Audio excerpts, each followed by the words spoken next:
अस्सलाम वालेकुम दोस्तों। स्पेस ट्रैवल बहुत अरसे से इंसानों का ख्वाब रहा है। ताहम 21वीं सदी में पहली दफ़ा इंसानों के पास इस कदर टेक्नोलॉजी मैसर है कि वो वाकई स्पेस ट्रैवल को मुमकिन बना सकता है। गुज़िश्ता दिनों यूएई ने मार्स मिशन रवाना किया है। आप देख रहे हैं दानिश की दुनिया। मैं हूँ आपका होस्ट दानिश बेग और आज हम बात करेंगे यूएई के मार्स मिशन पर।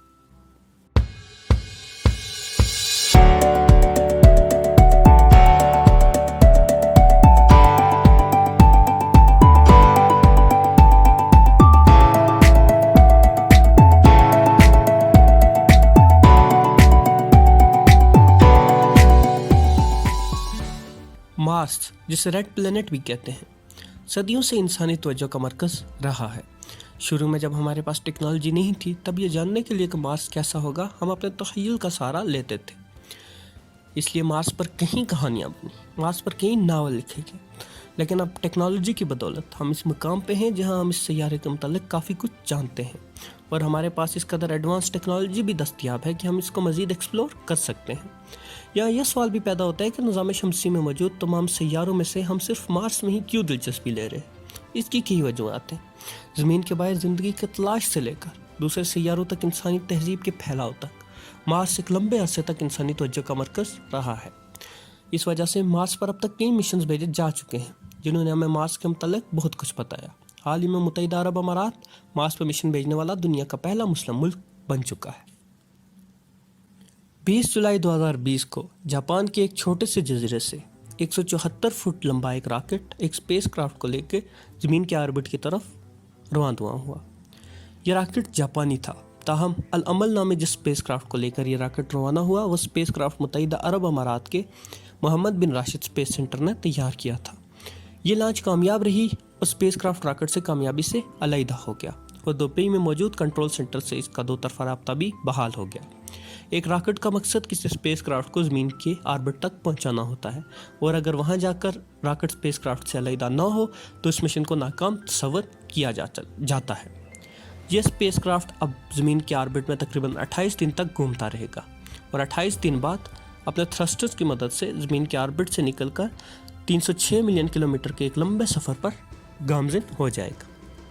ये मिशन फरवरी 2021 को मार्स पर पहुंचेगा और यूं अरब अमारात किसी दूसरे सैयारे पर पहुंचने वाला अरब दुनिया का पहला मुल्क बन जाएगा। मिशन की सरबराह सारा अल अमीरी, जो कि यूएई के एडवांस साइंस की मिनिस्टर भी हैं, कई सवालों से कहना है कि एक नाकाबिल शिकस्त एहसास था। ये मिशन मुत्तहिदा अरब अमारात का मुस्तकबिल है। उनका यह भी कहना था कि स्पेस को एक्सप्लोर करने की आलमी कोशिशों में शमूलियत उनके लिए एजाज़ की बात है। यह मिशन एक ऐसे वक्त में रवाना किया गया है जब ज़मीन और मार्स के दरमियान फासला कम से कम होता है।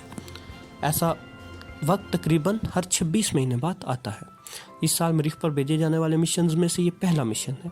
इसके अलावा अमेरिका और चीन भी इस साल मार्स पर मिशन भेज रहे हैं। इससे पहले 2009 और 2013 में यूएई साउथ कोरिया के साथ मिलकर स्पेस में 2 मिशन भेज चुका है। इन मिशन की तकमील के बाद 2014 में यूएई ने अपनी स्पेस एजेंसी की बुनियाद रखी। मुख्तलिफ मालिक स्पेस मिशन की तैयारी के लिए 10 से 12 साल लेते हैं, ताहम यूएई ने अपने स्पेस मिशन की तैयारी सिर्फ 6 साल में की, जो कि यकीनन एक एजाज़ की बात है। इसके अलावा इस मिशन में एक अहम बात यह भी है कि इस मिशन की साइंस टीम तकरीबन 80% ख़वातीन पर मुश्तमिल थी। ख़वातीन का इतने बड़े प्रोजेक्ट में इतनी बड़ी तादाद में हिस्सा लेना यकीनन खुशाइंद बात है। यूएई का ये मिशन एक मरीखी साल तक, जो कि ज़मीनी सालों में तकरीबन 2 साल का अरसा बनता है, मरीख के ऑर्बिट में रहेगा और मार्स के क्लाइमेट पैटर्न का तफसीली जायज़ा लेगा। मार्स का क्लाइमेट बहुत पेचीदा है। इससे पहले भेजे गए मिशंस मार्स की सतह के नज़दीक भेजे जाते रहे हैं ताकि वो मार्स की सतह का जायज़ा ले सकें।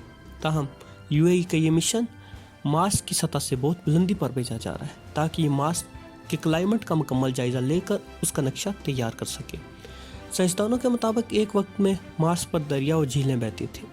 मार्स का अपना एक एटमॉस्फेयर था, ताहम फिर कुछ ऐसा हुआ कि मार्स से पानी गायब हो गया, मार्स का एटमॉस्फेयर ख़त्म हो गया और मार्स एक सुर्ख चट्टान बनकर रह गया। होप नामी ये मिशन मरीख के लोअर और अपर एटमॉस्फेयर के माबेन राब्ते को भी स्टडी करेगा और मरीखी एटमॉस्फेयर से हाइड्रोजन और ऑक्सीजन के स्पेस में इनखला का भी मुताला करेगा।